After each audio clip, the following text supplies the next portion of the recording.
What can you Yeah. tell me about how you conceptualize that concept differently from so many in the mainstream? Well, white fragility from my reading of D'Angelo is basically that whites are so defensive to protect their own interests that they use a variety of different mechanisms so they don't have to really deal with racial issues. Now, on the surface, I think there's some validity to that.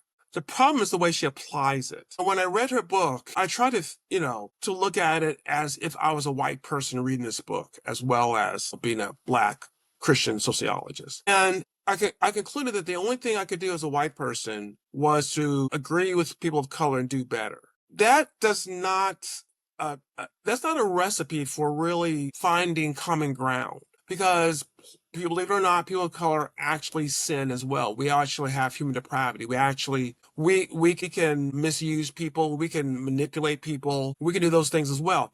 We may not have the sort of power historically that whites have had, and so that's true. But that doesn't mean that we're free from that. And so if you just give us the power without really dealing with some of these other issues, then why wouldn't we replicate what we've just seen? So that, I think, at the core, that's the major problem. Now, there's other elements of her work, A White Fragility, that I have problems with and critique. But I think it really falls apart because ultimately, and she says so in the book, really, what white people to do is to listen to people of color and try to do better. And that's they can't do anything else. They can't cry about it. They can't argue. They can't, be defensive. They can't ignore it. That's what they're supposed to do. And I know that that's not the solution.